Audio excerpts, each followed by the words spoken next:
قرآن میں ہے وَفِي أَمْوَالِهِمْ حَقٌّ لِلسَّائِلِ وَالْمَحْرُومِ. غریب لوگ قیامت کے دن مقدمہ کریں گے، مولا ہم کو تو نے کیوں نہیں دیا مال، ہمارے پاس اتنے اسباب نہیں تھے.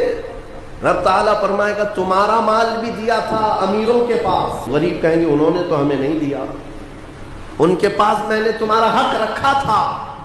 تو کہیں گے ہمارا حق تو انہوں نے دیا ہی نہیں زندگی پر، وہ خود کھاتے رہے. اس بات پر ان امیروں کی پکڑ ہوگی، میں نے تمہیں جو مال دیا تھا وہ سب تمہارے عیش کے لیے نہیں، مانگنے والے اور محروم لوگوں کا حق بھی میں نے تمہارے مال میں رکھا تھا. تم یہ سمجھتے رہ گئے کہ سارا مال ہمارا ہے، کیوں دیں گے ہم دوسروں کو؟ جس قدر دو گے اللہ اتنا نوازے گا. اس کا وعدہ برحق ہے، اس کا وعدہ برحق ہے. اللہ تعالیٰ فرماتا ہے بنی آدم تم مجھے دے دو اپنا صدقہ، میں تمہارے صدقے کی ایسی حفاظت کروں گا کہ قیامت تک نہ جلے گا نہ گھٹے گا. جب سب سے زیادہ تجھے حاجت ہوگی اس دن میں قیامت کے دن تیرا سارا مال نفع کے ساتھ لوٹاؤں گا، نیکیوں کے ساتھ لوٹاؤں گا. یہ اللہ کا وعدہ ہے، حدیث میں. لیکن یہاں لوگوں کو ایسا لگتا ہے کہ ہم کچھ دے دیں گے تو گھٹ جائے گا. میرے عزیزوں، ایکسٹرا خیرات کرنا تو دور کی بات ہے، 2.5% جو زکوٰۃ ہے وہی لوگوں کی باقی رہ گئی. ابھی 2.5% یہ نہیں نکال پاتے. دوسرا کیا خیرات کریں گے؟ اللہ نے 97.5%، 97.5 آپ کے پاس چھوڑ دیا ہے کہ یہ سب مال تمہارا ہے. 2.5 خالی دے دو اللہ کی راہ میں. اس پر بھی لوگ سانپ کی طرح بیٹھے ہوئے ہیں. کتنوں کی تو زکوٰۃ نہیں نکلتی. ہیلے بہانے کہ ہمارے مال میں کیا اس پر بھی زکوٰۃ ہوگی، اس پر بھی زکوٰۃ ہوگی. 2.5% کے لیے کتنے بہانے آتے ہیں. لوگ اس قدر پوچھتے رہتے ہیں.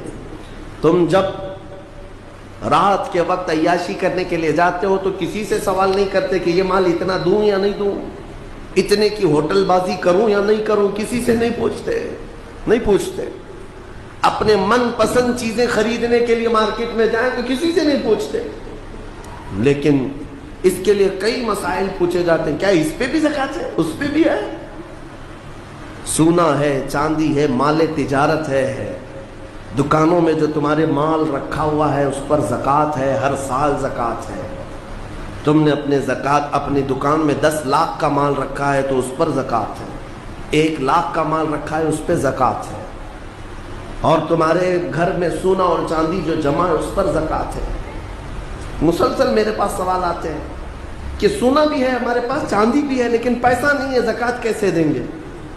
میاں کیوں رکھے ہو پھر سونا چاندی؟ اس کو کاٹ کے دو زکوٰۃ. اگر پہننے کا اتنا شوق ہے تو پھر زکوٰۃ بھی دو، ورنہ یہ مال قیامت کے دن تمہارے گلے کا سانپ بن جائے گا. اور قبر میں ایک سانپ اس پر مسلط کیا جاتا ہے جو زکوٰۃ دبا کر کے رکھتا تھا.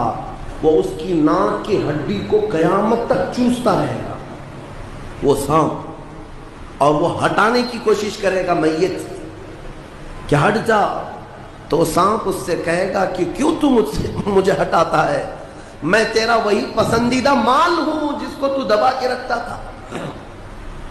یہ مال اژدہا اور سانپ کی شکل میں قبروں میں قیامت تک ہوگا.